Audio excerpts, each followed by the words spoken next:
Hi everyone, welcome back to my channel. তো শুভ নববর্ষ সবাইকে।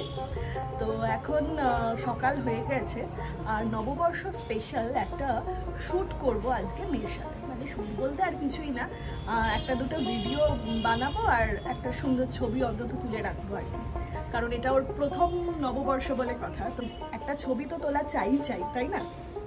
তো আমি এখন ছবি তোলার জন্য আর ওই 2 মিনিট তো নয়, 1 মিনিটের ওই রিলসের জন্য একটা ব্যাকড্রপ সাজাবো ঠিক করেছি আর কি।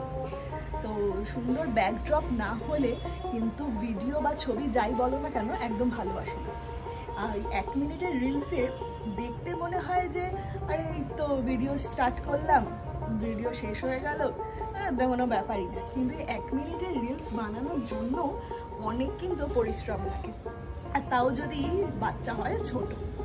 তো আমি এখন ব্যাকড্রপটা সাজাবো, তো কীভাবে সাজাবো সেটা তোমাদের সাথে শেয়ার করবো আর কি। তো চলো আগেই সাজিয়ে নিই ব্যাকড্রপটা।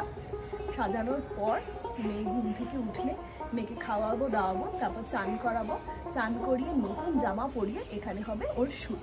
সেটা তোমরা দেখতে পাবে কিছুক্ষণের মধ্যেই, কিন্তু আজকে সেটা তোমরা দেখতে পাবে নববর্ষের দিনই। এই ভিডিওটা তো আমি নববর্ষের দিন এডিট করে আপলোড করে উঠতে পারবো না, কারণ সারা দিনটা দেখাবো।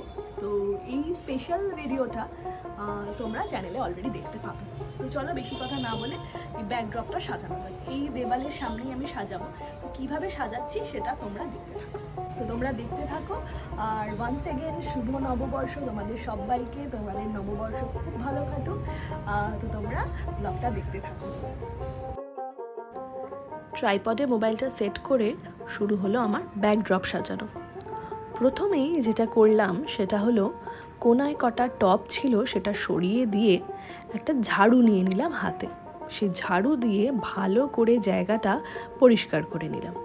এমনিতে জায়গাটা পরিষ্কারই থাকে, তাও আমার মন খুঁতখুত করবে যদি আমি ভালো করে ঝাড়ু না দিই।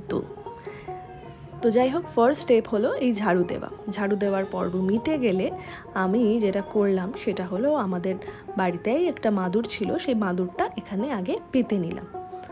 মাদুরটা পেতে নেওয়ার পরে একটা রাগ পাতবো আমি। সেই রাগটা আমি বহু দিন আগে, প্রায় 2-2.5 বছর তো হবেই, হ্যাঁ, বিয়ের পরপরই আর কি, আমি কিনেছিলাম দক্ষিণাপন থেকে।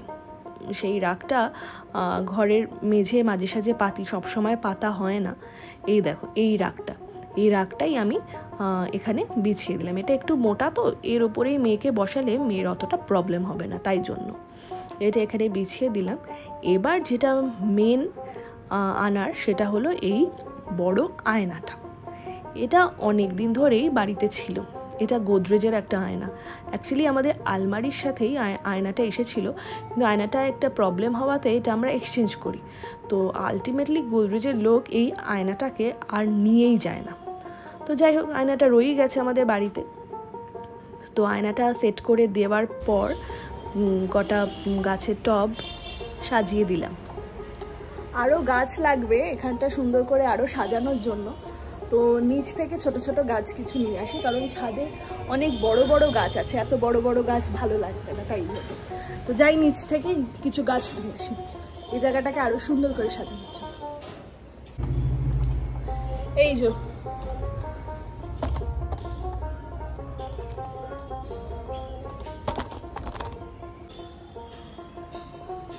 মোটামুটি এরকম সাজিয়েছি, এবার দেখা যাক কীরকম কি। এটা হলো ফাইনাল লুকটা। তো কেমন লাগছে তোমরা কিন্তু অবশ্যই কমেন্ট করে জানিও।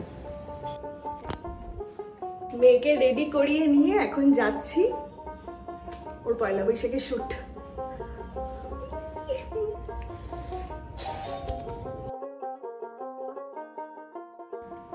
মেয়েকে বসিয়ে দিয়েছি রাগটার ওপরে, আর মেয়ের যাতে চুপ করে বসে থাকে তাই জন্য হাতে দিয়ে দিয়েছি আমারই একটা ক্লিপ। তো সেটা নিয়ে সে বেজায় খুশি, মাঝে সাঝে আয়নায় দেখছে নিজেকে, দেখে বেশ এক্সাইটেড হয়ে যাচ্ছে। তো তোমরা জানিও মেহুলিকে কেমন লাগছিল।